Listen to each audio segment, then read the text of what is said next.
Hello students, welcome to definite success Pathshala. आज की पाठशाला क्लास 9th के लिए। आप सभी को पता है कि हम क्लास 9th का कोर्स ए करा रहे हैं। आप सभी 8th से 9th में आए हैं तो कुछ चीज़ें बदल रही हैं, तो थोड़ा सा उनको ध्यान रखिएगा। आप कौन सी बुक पढ़ रहे हैं उसी के अकॉर्डिंग आप वीडियोस देखिएगा। आप सभी को पता है कि अभी हम कोर्स ए पढ़ा रहे हैं, तो कोर्स ए में हमारी जो बुक चलती हैं वो है क्षितिज भाग 1 और कृतिका भाग 1। अगर आपके पास बुक है स्पर्श भाग 1 और संचयन भाग 1, तो इसका मतलब है कि आपने कोर्स बी लिया है। ठीक है, तो कोर्स बी के स्टूडेंट परेशान नहीं होंगे, मैम आप कोर्स ए तो पढ़ा रही हैं पर बी नहीं। मैम एक साथ कई चीज़ें नहीं पढ़ा सकती, इसलिए अभी हम ए पढ़ा रहे हैं, लेकिन ये हमारा प्रॉमिस है कि जल्दी ही हम कोर्स बी का सिलेबस भी लेकर आएंगे। तो उसको शुरू करें उससे पहले हमें कोर्स ए ख़त्म करना पड़ेगा, और काफ़ी हद तक हम कोर्स ए कर भी चुके हैं।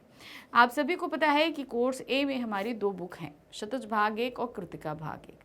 तो हमने सबसे पहले बुक ली अपनी क्षितिज भाग 1। क्षितिज भाग 1 जो बुक है वो हमारी 2 खंडों में विभक्त है, गद्य खंड और काव्य खंड। क्योंकि 8th में जब तक आप पढ़ते आ रहे थे ना हिंदी, तो आपने क्या देखा था कि उसमें कविताएं आ जाती थी, फिर कहानी आ गई, फिर दोहे आ गए, एकांकी आ गया। तो एक तरीके से गद्य और काव्य मिक्सअप था। लेकिन जब आप 9th में आए हो तो इसका सेपरेशन हो गया है। कहने का मतलब है आपको ये दोनों ही चीज़ें अलग अलग कर दी गई हैं। हमने अभी तक गद्य खंड अपना पढ़ लिया है। आप लोगों ने देखा कि जो हमारी क्षितिज बुक है, स्टार्टिंग के 6 चैप्टर जो हैं वो गद्य खंड के हैं, और वो गद्य खंड हमने कंप्लीट कर लिया, जिनमें हमारे पास में कहानी रही, यात्रा वृत्तांत रहे, लेख रहा, व्यक्ति चित्र रहा, संस्मरण रहा, बहुत सारी चीज़ें थी, हमने सब कुछ पढ़ा। अब हम आ चुके गद्य काव्य खंड में। तो चैप्टर नंबर 7 से हमारा शुरू हुआ है काव्य खंड। तो काव्य खंड का हमारा जो पहला अध्याय और बुक का जो 7वां अध्याय था वो था कबीरदास जी की साखियाँ और शब्द। वो हमने पढ़ा, ठीक है, डिटेल एक्सप्लेनेशन देखा, एनसीईआरटी क्वेश्चंस देखे, प्रैक्टिस पेपर किया। तो अब क्या, अब हम आ गए चैप्टर नंबर 8 पे। चैप्टर नंबर 8 में आप यहाँ पर देख रहे हैं वाक। क्या देख रहे हैं? वाक हम पढ़ने जा रहे हैं। अब आप ये सोचोगे कि हमने ये विधा तो कभी पढ़ी ही नहीं, ये सिर्फ एक ही जगह पर है। ललध्य जो हैं वो एक लेखिका हैं, कश्मीर की लेखिका हैं ललध्य। तो इन्होंने जो है इनकी लेखन की विधि को विधा को वाक कहा जाता है।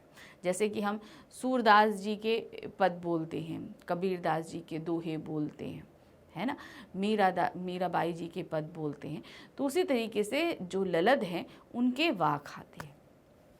अब ये वाक कैसे होते हैं? वैसे तो ये होते 4-4 पंक्तियों के ही हैं, ज़्यादा कुछ फ़र्क नहीं होता है, लेकिन इनको वाक कहा जाता है। वाक बेसिकली लिखे गए थे कश्मीरी भाषा में, ठीक है, क्योंकि जो इनको लिखने वाली लेखिका हैं ललध्य, ये कश्मीर की रहने वाली है। तो ये लिखे बेसिकली किस में गए थे? आपके कश्मीरी भाषा में। लेकिन हम जो अपनी बुक में पढ़ रहे हैं ये हिंदी भाषा में है, ठीक है, ये अनुदित हैं, यानी कि इनको अनुवाद किया गया है हिंदी भाषा में और हमारे सामने प्रस्तुत किया गया है। तो जैसा कि हम करते हैं कि जब हम कोई चैप्टर शुरू करते हैं तो उसके कवि या कवयित्री, लेखक या लेखिका के बारे में हम जानते हैं, उनका जीवन परिचय और उनकी कुछ रचनाएं। तो चलिए आज हम देख लेते हैं इस पाठ, यानी कि वाक की जो लेखिका हैं वो हैं ललध्य। सबसे पहले उनके बारे में देखेंगे, फिर हम वाक पढ़ेंगे। देखिए क्या है, कश्मीरी भाषा की लोकप्रिय संत कवयित्री ललध्य का जन्म सन 1320 के लगभग कश्मीर स्थित पामपोर, क्या है, पामपोर के सिवमुरा गांव में हुआ था। ठीक है, तो पामपोर के नाम से तो आप लोग अच्छी तरह वाकिफ हैं, अक्सर आए दिन टीवी में इसका नाम आता रहता है। उनके प्रारंभिक जीवन के बारे में ज़्यादा जानकारी मौजूद नहीं है। इनका देहांत 1391 में हुआ। इनकी काव्य शैली को वाक कहा जाता है। तो यानी कि जब कबीरदास जी का जन्म हुआ उससे करीबन 8 साल पहले इनकी मृत्यु हो चुकी थी, ठीक है। तो यानी कि ये और पहले की जन्म हुई है ना, 1398 में कबीर जी का जन्म हुआ था और इनकी मृत्यु हुई 1391 में हुई, तो यानी कि बहुत पहले। तो ज़्यादा जो है दस्तावेज मौजूद नहीं है कि इनका जन्म कब हुआ, कहाँ हुआ, ये पता है। इनकी मृत्यु कब हुई? 1391 में। ये शैव संप्रदाय को मानती हैं, यानी कि शिव जी की अनन्य भक्त हैं, ठीक है। तो चलिए यहाँ पर आगे देखते हैं क्या है।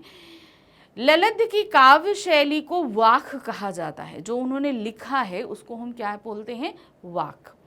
जिस तरह हिंदी में कबीर के दोहे, मीरा के पद, तुलसी की चौपाइयाँ, रसखान के सवैये प्रसिद्ध हैं, उसी तरह से ललित के वाक प्रसिद्ध हैं। क्या उस तरह प्रसिद्ध है? ललित के वाक्य।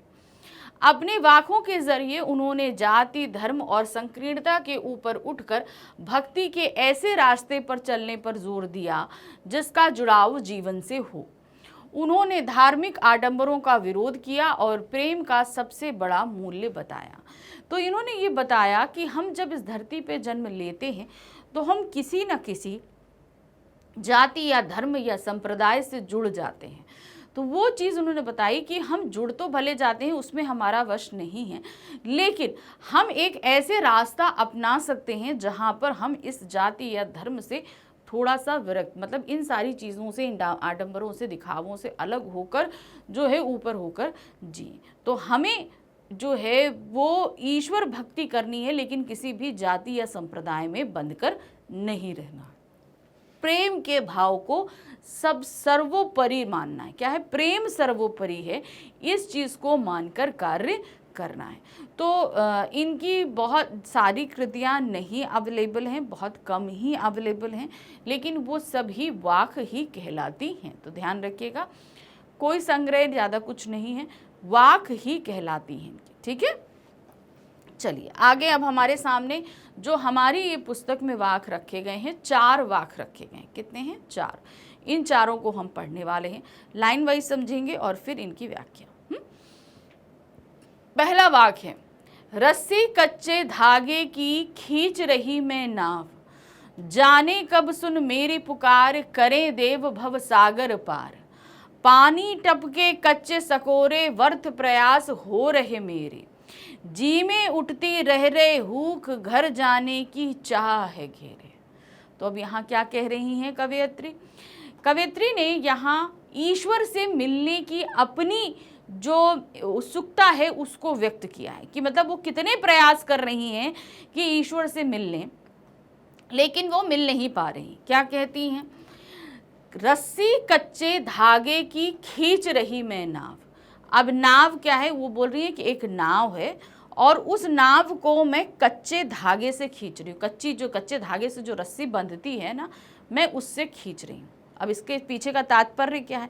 ये तो इसका शाब्दिक अर्थ था कि एक नाव है और बड़ी भारी सी नाव है, और उसे जो है ना, हमने एक ऐसी रस्सी है जो कि कच्चे धागों से बनी है, हम उससे उसको खींच रहे हैं। अब इसका मतलब यहाँ पर है, उन्होंने नाव बताया है अपना शरीर।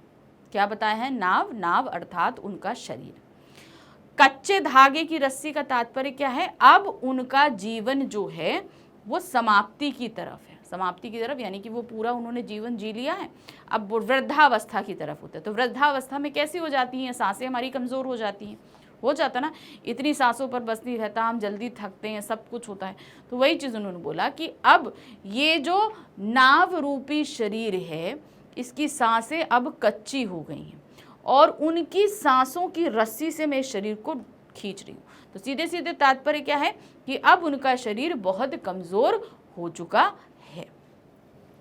जाने कब सुन मेरी पुकार, करे देव भव सागर पार। यानी कि मैं ईश्वर से मिलने की बार बार गुहार करती हूँ कि ईश्वर मुझे इस धरती से उठाकर अपने पास बुला लो। मैं इतनी प्रार्थना करती हूँ, ना जाने कब ईश्वर मेरी बात सुनेंगे और इस भव सागर अर्थात इस संसार, भव सागर किसको बताया? इस संसार को बताया। ना जाने कब वो मेरी पुकार सुनेंगे। मैं तो इतनी पुकार लगा रही हूँ क्योंकि मेरा शरीर भी अब जर्जर हो चुका है। अब जर्जर होने की स्थिति उन्होंने पहले बता दी, कच्चे धागे है ना, रस्सी जो है वो कच्चे धागे की अर्थात जो है वो बुढ़ापे का शरीर है और सांसें भी अब उखड़ने लगी हैं।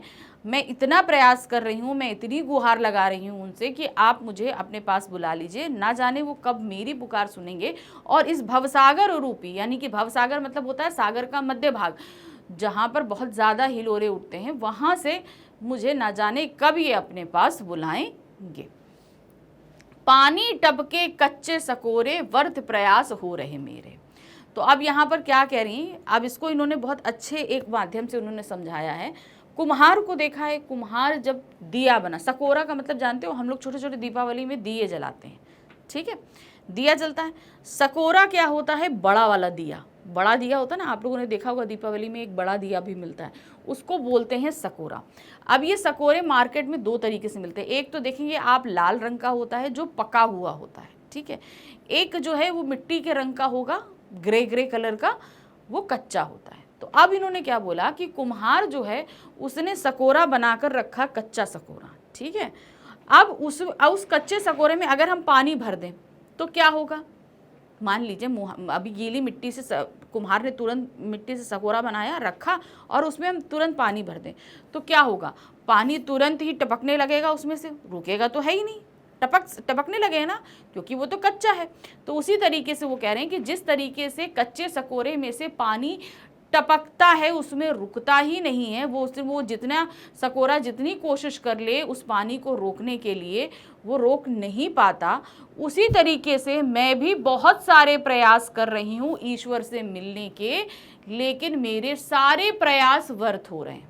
तो इन्होंने अपने आप को वो सकोरा बताया है, और उस पानी को रोकने का मतलब यानी कि उनके प्रयास हैं।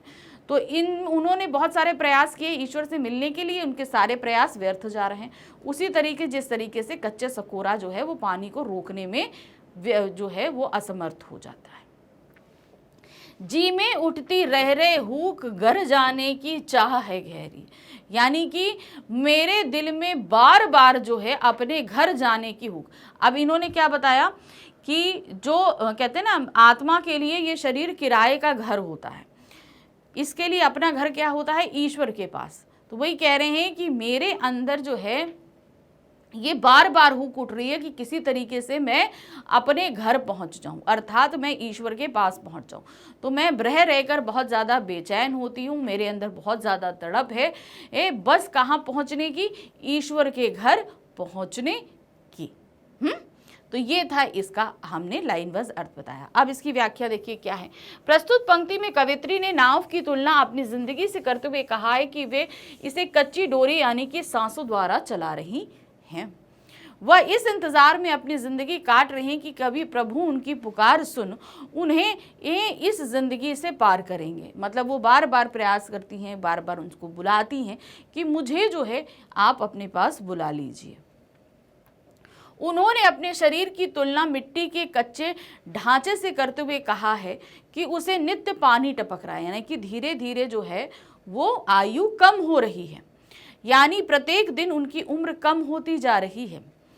उनसे प्रभु मिलन के लिए किए गए सारे प्रयास व्यर्थ होते जा रहे हैं, क्योंकि धीरे धीरे जिस तरीके से उन्होंने प्रयास किए, पानी टपक रहा है कच्चे से, उसी तरह वो प्रयास कर रही हैं, वो सब व्यर्थ हो रहा है, अर्थात उनका जीवन धीरे धीरे नष्ट हो रहा है। उनकी मिलने की व्याकुलता बढ़ती जा रही है। असफलता प्राप्त होने से उनको ग्लानि हो रही है। उन्हें प्रभु की शरण में जाने की चाहत घेरे हुई है कि किसी तरीके से वो प्रभु के पास अर्थात ईश्वर के पास पहुंच जाएं, क्योंकि उनका जीवन धीरे धीरे जो है एक एक बूंद करके उनका दिन कट रहा है। अब आते हैं हम अपनी दूसरी साखी पे। दूसरी साखी क्या है? खा खाकर कुछ पाएगा नहीं, ना खाकर बनेगा अहंकारी, सम खा तभी होगा संभावी, खुलेगी साकल बंद द्वार की। ठीक है, तो ये जो वाक हम पढ़ने जा रहे हैं ना, इसे एक्चुअली अपनी लाइफ में इम्प्लीमेंट करने वाला है। ठीक है, कैसे? चलिए पहले अर्थ समझ लीजिए तो आपको समझ में आएगा कि कैसे आप इसे इम्प्लीमेंट करेंगे। खा खाकर कुछ पाएगा नहीं, अर्थात इस जीवन में उपभोग करने वाली बहुत सारी चीज़ें हैं। ठीक है, क्या है? हम अगर उन सारी चीज़ों का उपभोग करते रहें तो क्या होगा? हमें कुछ प्राप्त होता है? हमें कुछ भी प्राप्त नहीं होगा। तो वही चीज़ उन्होंने क्या है, अगर हम खाते जाएंगे तो हमें कुछ भी प्राप्त नहीं होगा। ठीक है, अब मान लो यानी कि हमारे जीवन में हम इसको ऐसे समझो, हम जितना भी अर्न करते हैं, ठीक है, हम वो सारी चीज़ें खर्च कर देते हैं। हमने मान लीजिए कि हमने एक मंथ की हमारी सैलरी 50,000 आई और 50,000 हमने सिर्फ जो है खाने पीने और घूमने फिरने में सब कुछ खर्च कर दिया, तो आपको कुछ प्राप्त हुआ? कुछ प्राप्त नहीं हुआ। ठीक है, अब ये एक प्रैक्टिकल है। दूसरा आइए, ना खाकर बनेगा अहंकारी, यानी कि अगर तुम कुछ भी नहीं खाओ तो तुम क्या हो जाओगे, तुम अहंकारी हो जाओगे। कहने का तात्पर्य क्या है, अब आपको 50% जो 50,000 जो सैलरी मिली उस सभी को आपने दान कर दिया कि नहीं भैया हम क्या ना, हम तो महादानी, हम दूसरों की बहुत सेवा करने वालों में से हैं, तो हम क्या करते हैं, मेरी पूरी सैलरी मैंने जो है वो दान कर दी। इससे क्या होगा, मेरे अंदर अहंकार पनपेगा, अरे वाह मैंने तो इतना अच्छा काम किया, मैंने इसकी मदद करी, मैंने उसकी मदद करी, मैंने ये किया, तो मेरे अंदर क्या आ जाएगा, अहंकार आ जाएगा। ठीक है, हमने जब उपभोग कर लिया सारे पूरी सैलरी का तो मुझे कुछ प्राप्त नहीं हुआ, और जब मैंने पूरी सैलरी दान कर दी तो मेरे अंदर अहंकार आ गया। तो ये दोनों ही सिचुएशंस अच्छी नहीं है।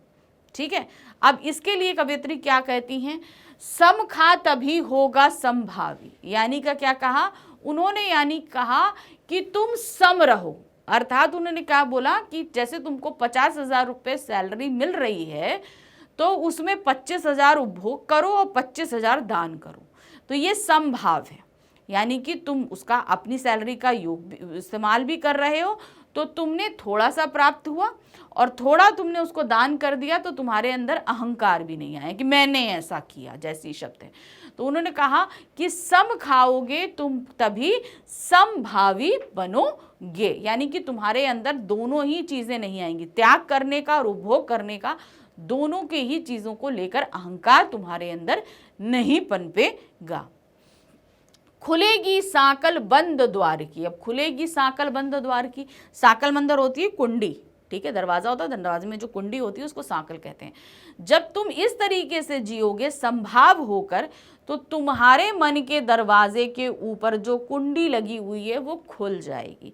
इसका तात्पर्य क्या है, इसका तात्पर्य ये है कि तब हम सही अर्थों में एक मनुष्य होने के कर्म को सही समझ सकेंगे, यानी कि जो चीज़ है उसे हम खुद भी और दूसरों को बांट कर चलेंगे, तो हमारे अंदर एक परोपकारिता का जो भाव है वो पनपेगा। अभी तक क्या था कि हम सब कुछ अपने लिए कर रहे थे, तो हम क्या था, मेरा अपना, मेरा परिवार, मेरे बच्चे, मेरे घर वाला, मेरा सब कुछ, तो हम मेरा मेरा कर रहे थे। अब हम क्या करेंगे, हमारा, हम खुद भी इस्तेमाल कर रहे हैं और दूसरों को भी उसको यूज़ करने को दे रहे हैं। तो हमारे दिल में अभी तक जो हम मेरा नाम की जो साकल थी, जो कुंडी थी, वो हट जाएगी और वो हमारा हृदय सबके लिए खुल जाएगा। तो एक मनुष्य को इसी तरीके से जीवन व्यतीत करना चाहिए, ये चीज़ यहाँ पर ललित कहती है। इन पंक्तियों में कवित्री ने जीवन की संतुलता को महत्वता को स्पष्ट करते हुए कहा है कि केवल भोग उपभोग में लिप्त रहने से कुछ किसी को कुछ हासिल नहीं होता, यानी कि हम सिर्फ भोग करते रहें, विलास करते रहें, तो इससे हमको कुछ भी प्राप्त नहीं होता है। वह दिन प्रतिदिन स्वार्थी बनता जाता है, क्योंकि हम सारी चीज़ें सिर्फ अपने लिए कर रहे हैं, तो हम तो स्वार्थी बनेंगे ही ना, तो क्या हो जाता है, हम स्वार्थी बन जाते हैं। जिस दिन उसमें स्वार्थ का त्याग कर त्यागी बन गया तो वह अहंकारी बन जाएगा। फिर उस दिन ये सोचा कि अगर हम मान लो हम स्वार्थ अपने रखते ही नहीं, हम सब कुछ त्याग देते हैं, तो जिस दिन हम त्याग देंगे उस दिन हम अहंकारी बन जाएंगे, क्योंकि मैंने ऐसा किया जैसा शब्द आ जाएगा, तो मेरे अंदर क्या आ जाएगा, अहंकार आ जाएगा, जिस कारण उसका विनाश हो जाएगा। तो अहंकार तो हर एक विनाश की जो है शुरुआत होती है, तो उसके अंदर वो अहंकार आ जाएगा। अगली पंक्तियों में कवित्री ने संतुलन पे जोर डालते हुए कहा है, यानी कि बैलेंस पर जोर डालते हुए कहा है कि ना तो व्यक्ति को ज्यादा भोग करना चाहिए, ना ही त्याग। क्या करना चाहिए, ना ही उसे ज्यादा भोग करना चाहिए और ना ही त्याग, दोनों को बराबर मात्रा में रखना चाहिए। दोनों, यानी कि आप भोग भी करो और त्याग भी करो, दोनों ही चीजें आप समरूप में चलो, जिससे संभाव उत्पन्न होगा। इस कारण हमारे हृदय में उदारता आएगी और हम अपने पराये से उठकर अपने हृदय का द्वार समस्त संसार के लिए खोलेंगे। तो हमारे अंदर उदारता आएगी, तो हम सिर्फ अपने लिए नहीं सोचकर हम सबके साथ सारी चीज़ों को सोचते हुए चलेंगे, तो हम क्या हो जाएंगे, हम समभावी हो जाएंगे। तो हमारे अंदर जो अभी तक स्वार्थ की जो साकल लगी थी वो हट जाएगी। अगला हमारे पास में आया, क्या आ रहा है देखते चलिए वाक्य। आई सीधी राह से गई न सीधी राह, सुषुम सेतु पर खड़ी थी बीत गया दिन आह, जेब टटोली कौड़ी न पाई, मांझी को दूं क्या उतराई। तो अब यहाँ पर क्या कह रहे हैं, कवित्री ने अपने पूरे जीवन को निकालकर हमारे सामने रख दिया है। क्या कह रहे हैं एक्चुअली देखिए ना, तो हम भी अपने जीवन में कुछ ऐसा ही कर रहे हैं। आई सीधी राह से गई न सीधी राह, सुषुम सेतु पर खड़ी थी बीत गया दिन आह। तो यहाँ पर क्या कह रहे हैं, सुषुम सेतु, सुषुम मतलब होता है कि हमारी जो ये नाड़ी होती है इसे सुषुम्ना नाड़ी कहते हैं। तो जैसे आप लोग देखते हो ना कि डॉक्टर इस चीज़ को चेक करते हैं, आपकी हार्ट बीट कैसे चल रही है। कोई व्यक्ति को अगर होता है कि भाई वो मर गया है तो बार इसको चेक किया जाता है। तो ये सुषुम सेतु यानी कि हमारे जीवित रहने का एक चिन्ह होता है, क्योंकि ये धड़कती रहती है, होती है ना। तो वही चीज़ उन्होंने बोला है, सुषुम सेतु यानी कि मेरा दिन जो है वो पूरा बीत गया। हम पहली लाइन बाद में बताएंगे, पहले सेकंड लाइन को आप समझो, ठीक है। बीत गया दिन आह, बीत गया दिन का तात्पर्य क्या होता है, मेरा पूरा जीवन समाप्त हो गया है, ठीक है, मेरा जीवन पूरा समाप्त हो गया है। अब अपने जीवन के अंतिम पड़ाव पर हूँ, यानी कि सुषुम सेतु पर खड़ी थी, यानी कि अपने जीवन के अंतिम स्टेज पर खड़ी हूँ मैं, ठीक है। अब क्या हुआ, मैंने पूरा जीवन अपना बिता दिया है। सीधे से मतलब इस लाइन का क्या मतलब है, मैंने अपना पूरा जीवन बता दिया है और मैं अपने जीवन के अंतिम पड़ाव पर खड़ी हूँ। अब आइए पहली लाइन पे, आई न सीधी राह गई न सीधी राह, ठीक है, यानी कि मैंने अपना पूरा जीवन बिता दिया। मैंने अपने जीवन में आई न सीधी राह गई न सीधी राह, मतलब मैंने कोई भी काम ऐसा नहीं किया है, ठीक है, जो सीधा हो, जो सही हो, जो सच्चा हो, जो अच्छा हो, ठीक है। मतलब न सीधी राह गई न सीधी राह आई, यानी कि जो तरीके होने चाहिए उन तरीकों को मैंने ना अपनाया और मैंने अपना पूरा जीवन बता दिया और अपने जीवन के मैं अंतिम पड़ाव पर खड़ी हूँ। मोस्टली देखिए हम लोग अपने जीवन में यही करते हैं, जीवन जीने के जो तरीके हैं उन तरीकों को तो हम अपनाते ही नहीं, आजकल हम उल्टे सीधे तरीकों को अपनाते हैं, है ना। तो वही चीज़ इन्होंने इन 2 लाइनों में समझाने की कोशिश करी है कि हम अपना जीवन ठीक तरीके से, कवित्री ने अपने जीवन के बारे में कहा है कि मैंने पूरा जीवन बीत गया, लेकिन मैंने अपने पूरे जीवन में कोई भी सीधा कार्य नहीं किया, अच्छा कार्य किया ही नहीं। अब नेक्स्ट लाइन में आते, जेब टटोली कौड़ी न पाई, मांझी को दूं क्या उतराई। अब इसका शाब्दिक अर्थ समझिए, जब हमें नदी को पार करना होता है, नदी हम पार करते हैं ना, तो मांझी हमें नाव के ज़रिए पार कराता है, ठीक है। अब वो एक तट से हमें दूसरे तट पे लेके जाएगा, तो जब मुझे वहाँ पे देगा, उतारेगा, तो मुझे उतराई उसे कुछ देनी पड़ेगी, अर्थात उसने एक किनारे से मुझे दूसरे किनारे पे पहुँचाया है, तो उसको पैसे स्वरूप, मेहनताना स्वरूप हमें कुछ देना पड़ेगा ना। अब उन्होंने क्या बोला कि जेब टटोली, अर्थात मैंने जब अपनी जेबों में हाथ डाला तो मेरे जेब में कुछ पैसे थे ही नहीं, तो मैं मांझी को क्या दूं कि वो मुझे इस पार से उस पार पहुंचाए। अब इसका आप बोलोगे इसका यहाँ तात्पर्य क्या है, चलिए मैं आपको तात्पर्य यहाँ पर समझा देती हूँ। क्या बोल रहे हैं, जेब टटोली कौड़ी न पाई, अर्थात जब हमने, अब यहाँ मांझी कौन है, ईश्वर, मांझी कौन है, ईश्वर, ठीक है। अब इस पार से उस पार, यानी कि इस लोक से उस लोक, यानी कि ईश्वर जब हमें इस संसार से अपने पास ले जाते हैं तो वो हमको इस पार से उस पार ले जाने के लिए हमें उन्हें कुछ पैसा देना पड़ेगा, उतराई देनी पड़ेगी। अब उतराई में वो पैसा नहीं लेते, वो क्या लेते हैं, हमारे कर्म। तो यहाँ पर जेब टटोली कौड़ी न पाई, तात्पर्य मैंने जब अपने पूरे जीवन को खंगाला तो देखा मैंने अपने जीवन में कुछ अच्छे कर्म किए ही नहीं। क्या किया, मैंने अपने जीवन में कुछ अच्छे कर्म किए ही नहीं कि मैं ईश्वर को अपने वो कर्म दे सकूं ताकि वो मुझे इस संसार से उस संसार तक लेके जा सके। तो वही चीज़ उन्होंने बोला कि मैंने अपने पूरे जीवन में आई न सीधी राह गई न सीधी राह, अर्थात मैंने अपना पूरा जीवन बिता दिया, कोई भी अच्छे कर्म नहीं किए। अब पूरा जीवन बीत चुका है और मैं अपने जीवन के आखिरी पड़ाव में खड़ी हूँ, और जब मैं ये देख रही हूँ कि ईश्वर मुझे इस लोक से उस लोक क्यों नहीं ले जा रहे हैं, मैंने जब इस बारे में सोचा तो मैंने अपने पूरे जीवन को खंगाला। तो देखा मैंने अपने जीवन में कुछ ऐसे कर्म किए ही नहीं हैं कि ईश्वर मुझे इस पार से उस पार ले जा सके।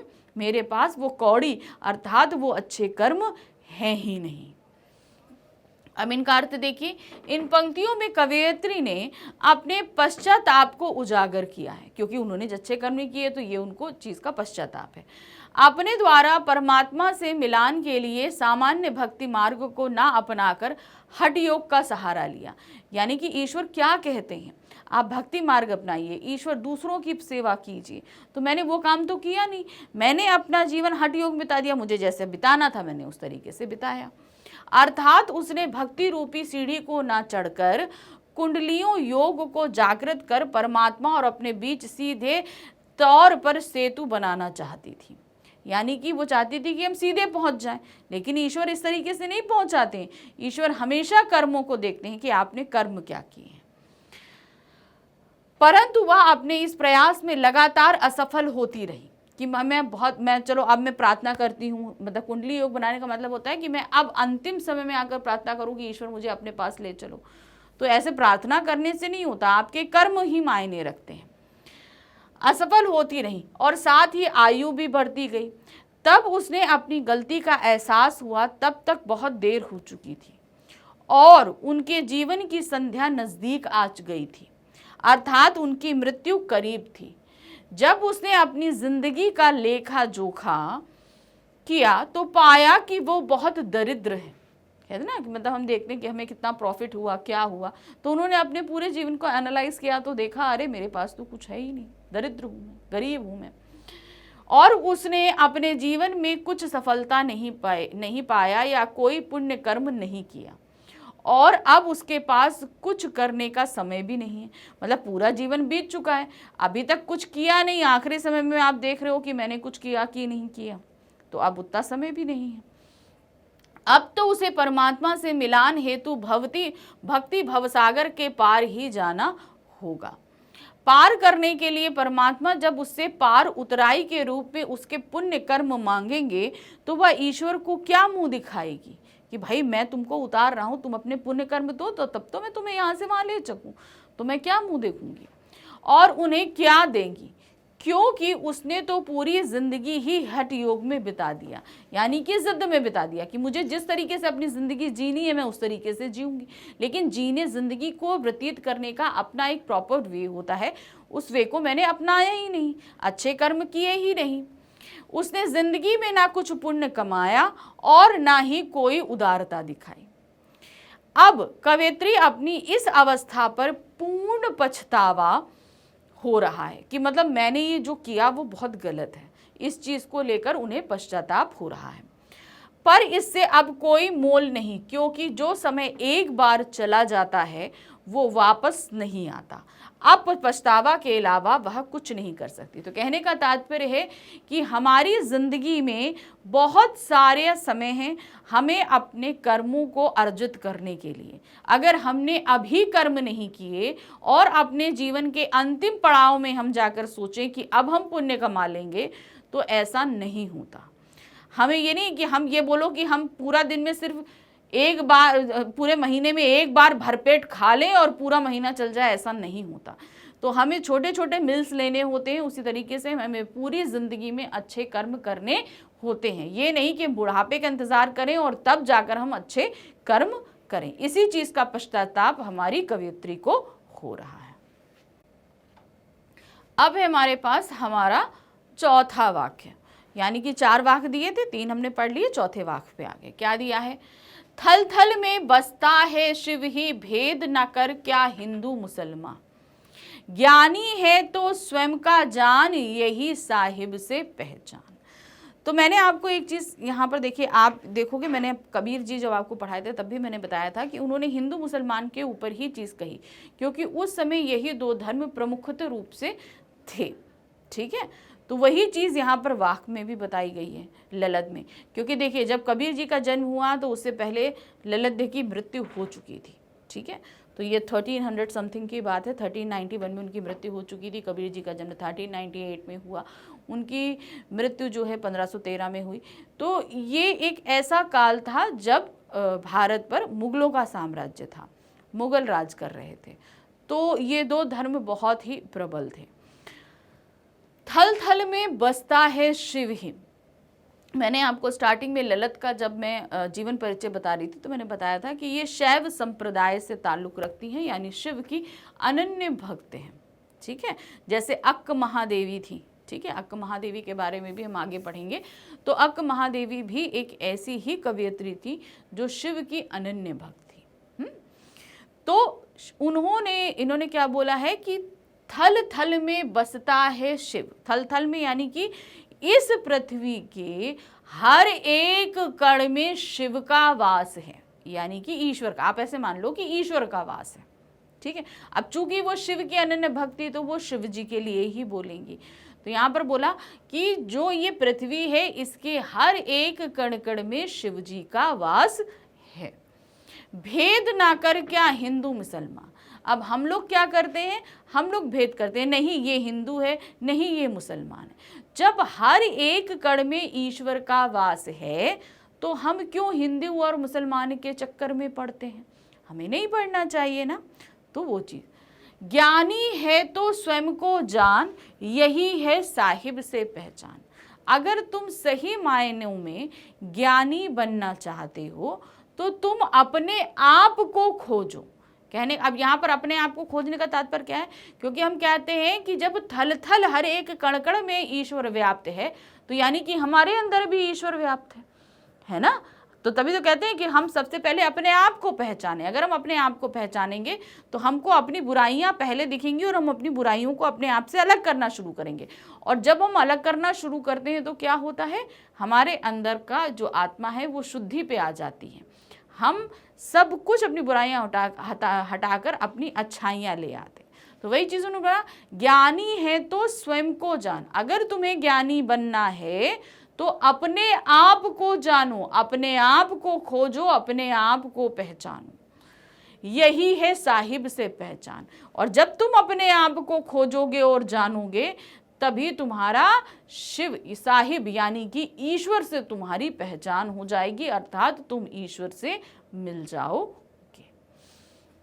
इन पंक्तियों में कवित्री ने बताया है कि ईश्वर कण कण में व्याप्त है, वह सबके हृदय के अंदर मौजूद है। इसीलिए हमें किसी व्यक्ति से हिंदू मुसलमान जानकर भेदभाव नहीं करना चाहिए। जाति धर्म संप्रदाय के नाम पर बहुत भेदभाव होता है। तो वही चीज़ बोला ना कि हमें इन चीज़ों को लेकर भेदभाव नहीं करना चाहिए। अगर कोई ज्ञानी तो उसे स्वयं के अंदर झांक कर अपने आप को जानना चाहिए। अगर हम ज्ञानी हैं, हम या ज्ञानी बनना चाहते हैं तो हमें अपने अंदर झांकना है, अपने आप को पहचानना है, तब हम सही मायने में हर एक चीज़ जान और पहचान पाएंगे। यही ईश्वर से मिलने का एकमात्र साधन है, यानी कि अपने आप को जानना और खोजना यही एकमात्र साधन है ईश्वर से मिलने का, तभी हम मिल सकते हैं।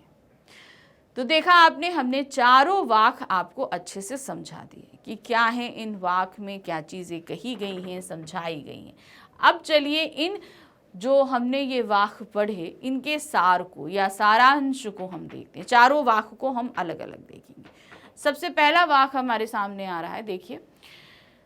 कश्मीरी भाषा की प्रसिद्ध संत कवयित्री ललित की काव्य शैली को वाक कहा जाता है।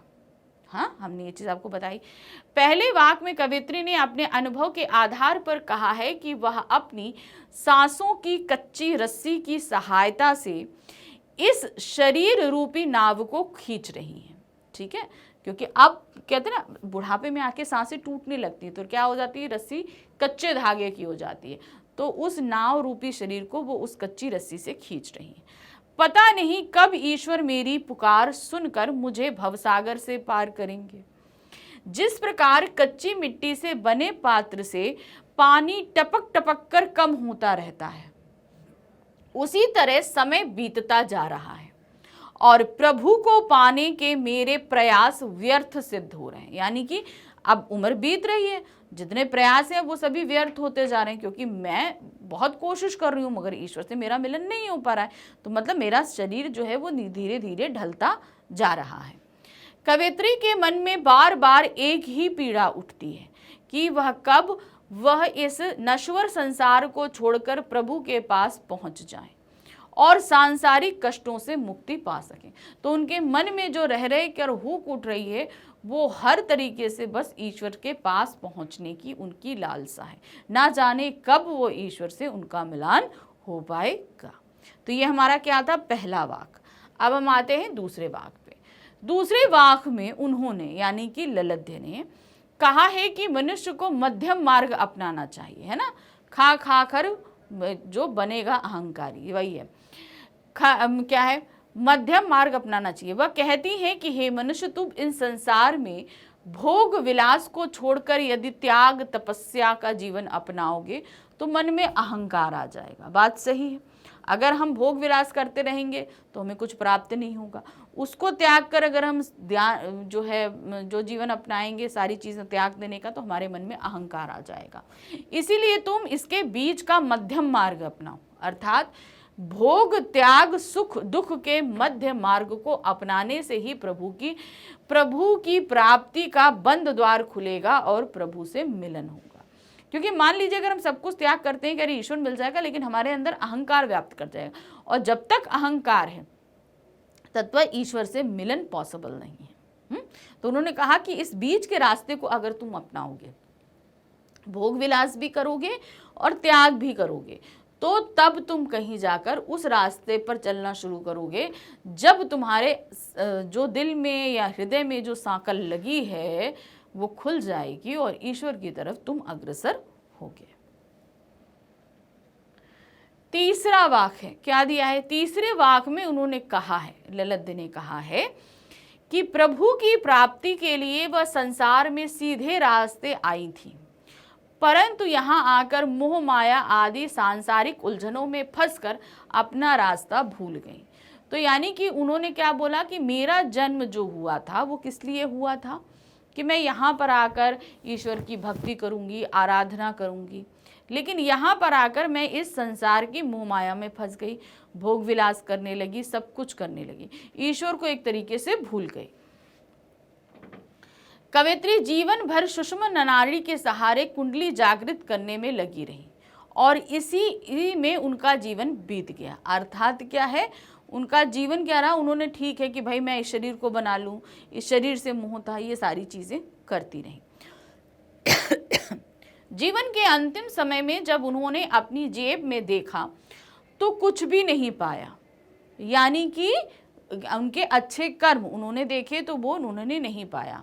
अब उन्हें चिंता सता रही है कि भव सागर के पार उतरने वाले प्रभु रूपी मांझी को उतराई अर्थात किराया के रूप में क्या दूंगी, अर्थात वह अपने जीवन में कुछ भी प्राप्त नहीं कर सकती है। तो सीधे सीधे कहने का तात्पर्य क्या है कि ईश्वर को देने के लिए मैंने कुछ अच्छे कर्म किए ही नहीं जो मुझे वो इस जीवन से उस पार ले जाने का काम करते, यानी कि इस सांसारिक जीवन से परलोक ले जाने का कार्य करते।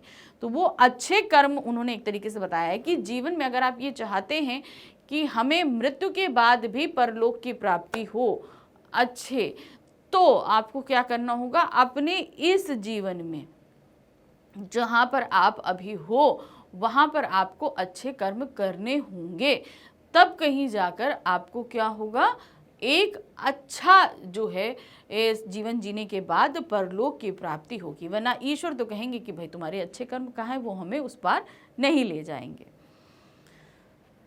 अब आ जाते हैं हम चौथे वाक पे। यहाँ क्या दिया है, चौथे वाक में ईश्वर की सभी जगह उपस्थिति के बारे में बताते हुए कहती हैं, उन्होंने कहा ना कण कण में ईश्वर व्याप्त है, तो सभी जगह ईश्वर की उपस्थिति के बारे में बताती हैं।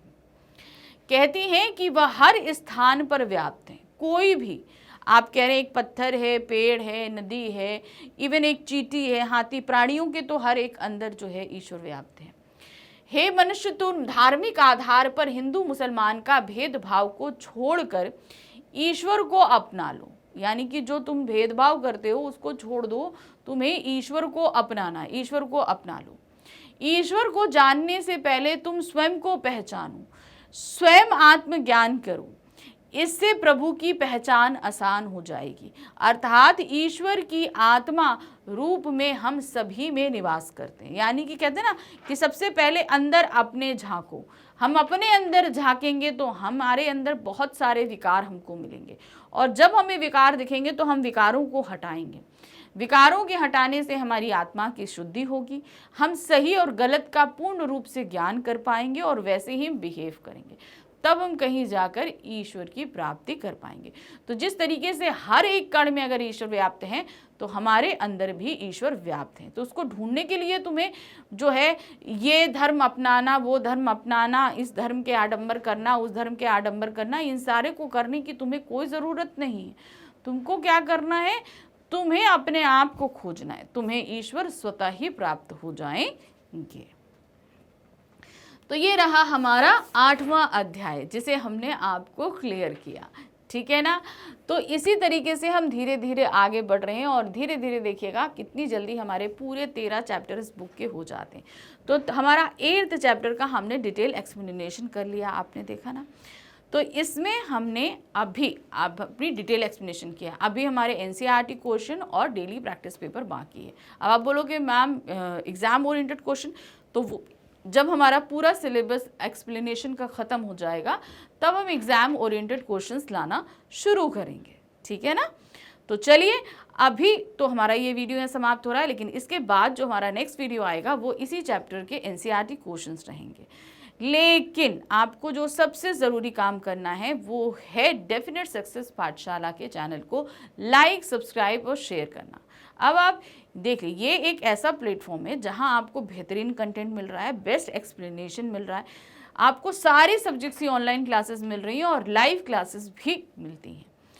अब इसके अलावा हम सब कुछ पढ़ाते हैं तो आपको एक प्रैक्टिस पेपर भी हर टॉपिक या हर चैप्टर के साथ आपको प्रैक्टिस पेपर मिलता है। ये आपके सब्जेक्ट पे डिपेंड करता है। तो उस प्रैक्टिस पेपर को देकर हम सिर्फ छोड़ नहीं देते, फिर उसका हम सोल्यूशन वीडियो भी लेके आते हैं, आपको समझाते हैं कि ये क्वेश्चन इस तरीके से होगा।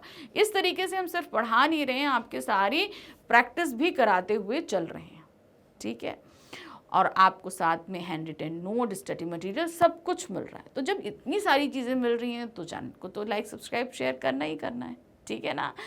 कोई क्वेरी है, दिए गए नंबर पे आप कॉल कर सकते हैं, व्हाट्सअप कर सकते हैं, और आपको कोई भी क्वेश्चन है तो आप यहाँ पर क्वेरी करके पूछ सकते हैं, ठीक है। तो जुड़े रहिए हमारे साथ और लाइक, सब्सक्राइब, शेयर ज़रूर कीजिएगा। मिलते हैं अगली बार इसी चैप्टर यानी कि चैप्टर नंबर 8 ललित के वाक्य जो हैं इनके एनसीईआरटी क्वेश्चंस के साथ हम आपसे मिलेंगे। Thank you for watching, bye bye.